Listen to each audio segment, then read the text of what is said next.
wisdom, always dissing them the fake ones. The ones with tons of guns, I pull the trigger.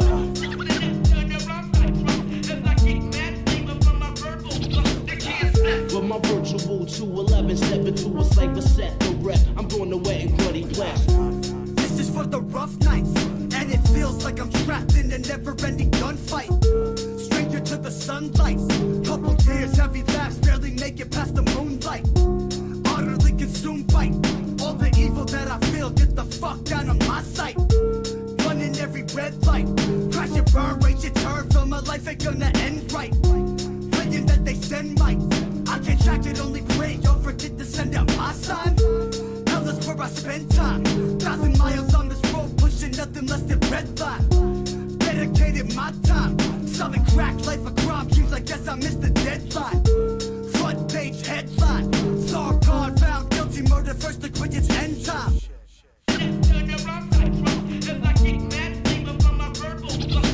Feel the words of wisdom, always dissing them the fake ones. The ones with tons of guns, I pull the trigger.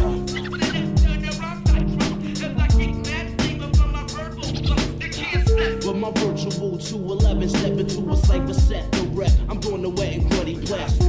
This is for the rough nights. All I ever saw was more bloody knife strikes and park fights. Moving past the last strike. Next step put me dead through life. I'm in the dirt like dirt bikes. Formed into my worst type. Spirit lost, no excuse. What's the use in a searchlight? Curse since my birthright. Losing faith, and my hope is that I live to see us turn tight. Fucking with my third eye. Did I really waste my time sacrificially a fall guy? Fuck with me, you all die. I exalted from the spirit, brother, haunt you through the rough nights.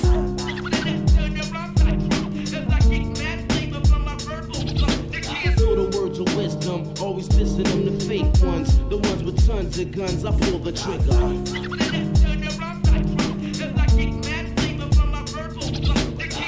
With my virtual 211, step into a cypher set, the rep. I'm doing the wet and bloody blast.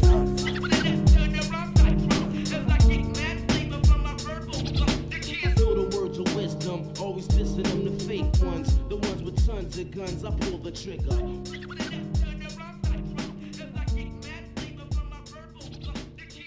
With my virtual 211, step into a cypher set, the rep. I'm doing the wet and bloody blast. Here in Chicago with that.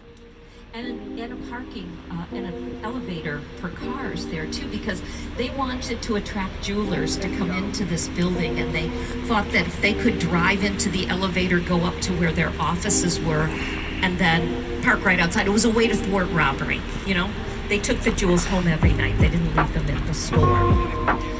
Didn't work out so well.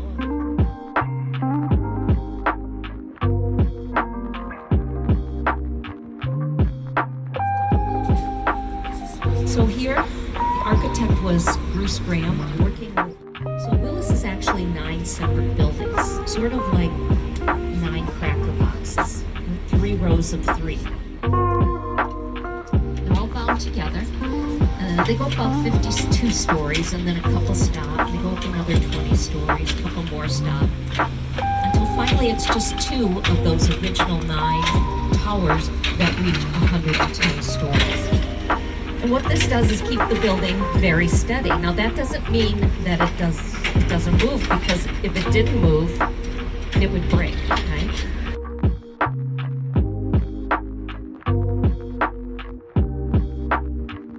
And it was only going to be half as tall. Well, KPF, who designed that Green Curve building, they were not too worried. They designed the building here on the right in front of Willis that has those, what are 5 lanterns on top. That's called 311 South Waffle. And what they did is they just made themselves totally different. It's not 9 cracker boxes, it's an octagon that sits on a triangle. Willis has 17,000 of the same windows. That's what mid-century modernism is. But each side of this building has windows in a different configuration. And it's not steel on the exterior, it's Texas pink granite. And finally at the top are those lanterns filled with 1,800 fluorescent bulbs. So at night, when Willis honestly doesn't have that much to say. It's kind of quiet. It's just dark with those two white antennas. You can see this 311 building from miles away.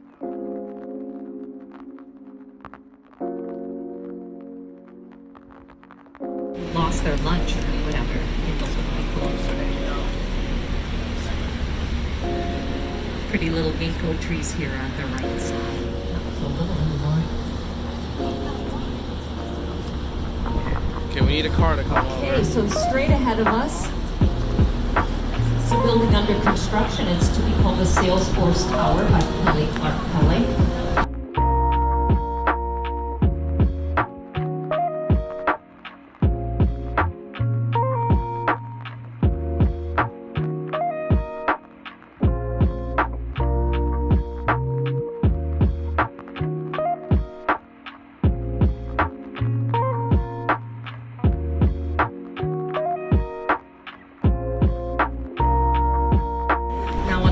You see a bridge, two concrete towers of what is known as Marina City, also by Virgin, no straight lines. Now these are from the mid-1960s.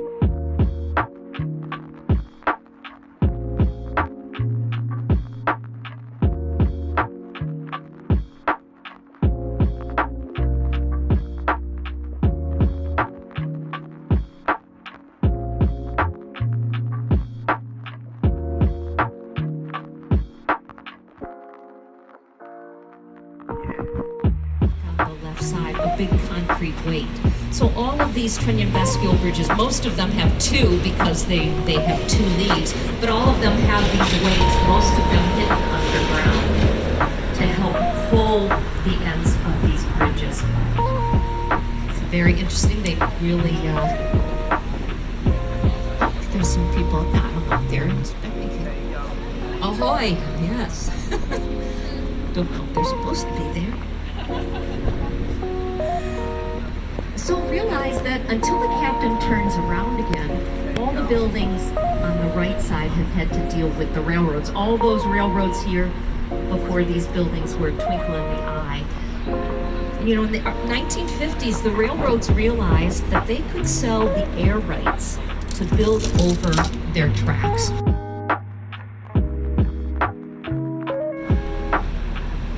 And then another way to look at the river here on the left side, Civic Opera Building from 1929, designed by Graham Anderson, Post and White. It looks like a sofa, not a chair, right? It was built under that same ordinance, but the blank wall here is the side wall for a 3,600-seat opera theater.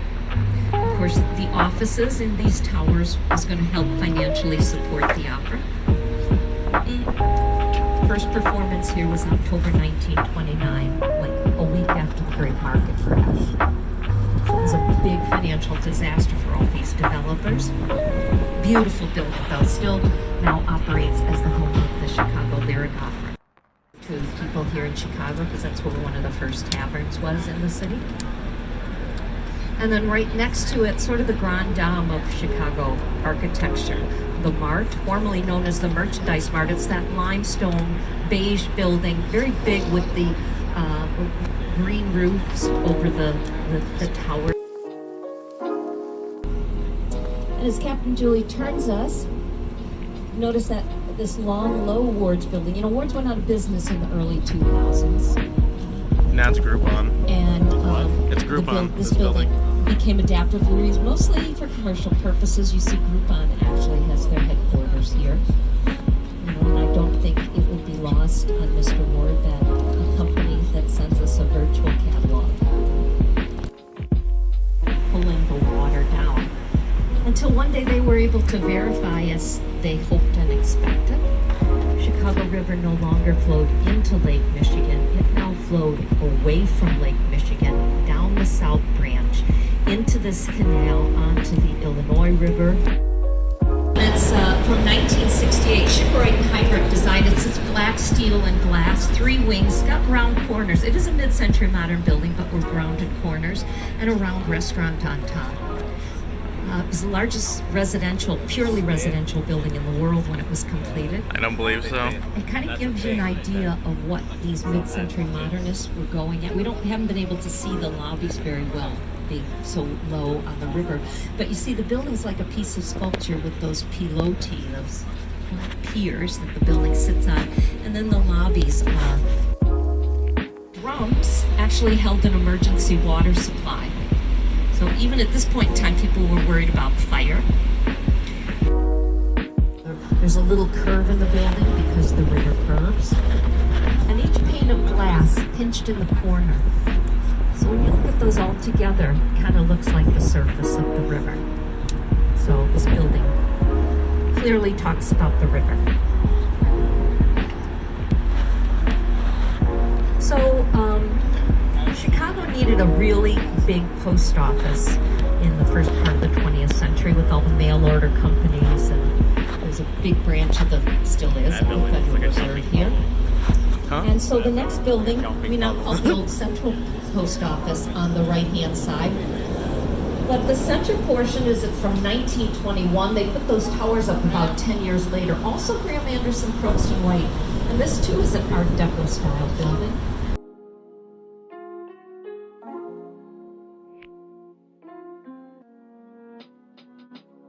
Sent off to the main population centers of the East Coast. So you want to explain what happened? Chicago grew like crazy in the 19th century. In fact, it was the fastest growing city in the world. And that's when Chicago really started this fascination with building tall buildings and architecture. So let's start talking about that.